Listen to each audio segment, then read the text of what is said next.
নমস্কার বন্ধুরা, তোমরা সবাই কেমন আছো? নিশ্চয়ই তোমরা সবাই ভালো আছো আর আমি খুব ভালো আছি। তো আজকে মঙ্গলবার, নিরামিষ। তো আমি আজ বানাবো মূলো, শিম, বেগুন, আলু একটা সবজি বানাবো বড়ি ফোড়ন দিয়ে, এই যে বড়ি। আর বানাবো লাউ আলু পোস্ত। তো কেটে নিয়েছি সব। আর এখানে আমি বানিয়ে নিয়েছি, দেখো, শিম ভাজা, মূলো শাক ভাজা, আর এদিকে বেগুন ভাজা এখন হচ্ছে।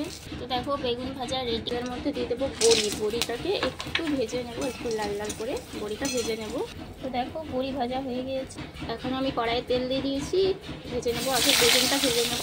তো দেখো বেগুনটা আমি ভেজে নিচ্ছি। বেগুনটা হালকা একটু লাল লাল করে ভেজে নেবো। একটু হলুদ দিয়ে দেবো।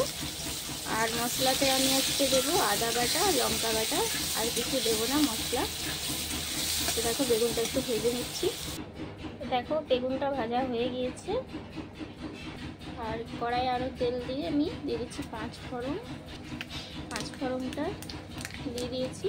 এখন দিয়ে দিচ্ছি আলুটা। তো আলুটা দিয়ে দিয়েছি। আলুটা দিয়ে একটু নেড়ে নেবো। দিয়ে দেবো মূলোটা। এখন দিয়ে দেবো মূলো আলু ভালো করে ভেজে নেবো।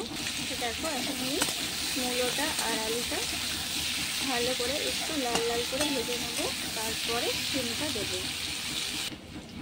দেখো এখানে মূলো আলুটা ভেজে নিয়েছি। এখন শিমটা দিয়ে দেবো। শিমটা দিয়ে আবারও ভালো করে একটু ভেজে নেবো। একটু লাল লাল হবে তখন আমি যে মশলাটা বেটে রেখেছি, আদা আর কাঁচা লঙ্কা, আজকে নিরামিষ, তার জন্য আদা আর কাঁচা লঙ্কা দিয়ে বানাচ্ছি সবজিটা। খেতে দারুণ হবে, কিন্তু তোমরা এরকমভাবে বানাবে, দেখবে খেতে খুব ভালো লাগবে। রুটির সাথে খুব ভালো লাগে, আর ভাতের সাথে, গরম গরম ভাতের সাথে খুবই ভালো লাগে। দেখো এখানে মূলো, শিম আর আলু খুব সুন্দরভাবে ভাজা ভাজা হয়ে গিয়েছে। খুব একটা ভাজবো না, একটু ভেজেছি, একটু লাল লাল করে ভেজেছি। এখন আমি আদা আর লঙ্কা বাটাটা দিয়ে দিলাম। আদা লঙ্কা বাটা দিয়ে দিলাম পরিমাণ মতো হলুদ গুঁড়ো, পরিমাণ মতো লবণ গুঁড়ো। লবণ, হলুদ আর মশলা দিয়ে একসাথে আবারও ভালো করে মশলাটা কষিয়ে নেব। দিয়ে দেবো একটা টমেটো, একটা ছোট্ট সাইজের টমেটো নিয়েছি। টমেটোটা দিয়ে দিলাম। টমেটোটা দিয়ে আবারও ভালো করে মশলার সাথে কষিয়ে নিচ্ছি।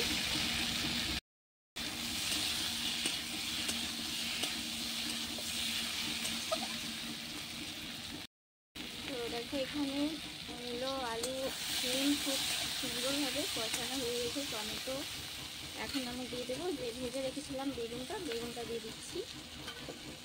বেগুনটা দিয়ে আবারও ভালো করে কষিয়ে নেবো। জল দিয়ে আমি তাকে 10 মিনিট মতো সেদ্ধ করে দেবো। এমনিতেও কষতে কষতে আলু সেদ্ধ হয়ে গেছে অর্ধেকটা, মূলোও সেদ্ধ হয়ে গেছে। আর একটু জল দিয়ে সেদ্ধ করে নেব। এখন আমি একটু সামান্য ছোটো বাটির মতো 1 বাটি গরম জল দিয়ে দিলাম। একটু 10 মিনিট মতো আমি সেদ্ধ করে নেব। তাহলে রেডি আজকে মূলো, আলু, বেগুন, শিম তরকারি। দেখো এখানে মূলো, বেগুন, আলু সব সেদ্ধ হয়ে গেছে, শিম। এখন আমি যে বড়িটা ভেজে রেখেছিলাম, বড়িটা দিয়ে আর একটু ঢাকা দিয়ে আমি নামিয়ে দেবো। তো বন্ধুরা, তোমাদের যদি আমার এই রান্নার ভিডিওটি ভালো লেগে থাকে তো অবশ্যই লাইক কমেন্ট করো।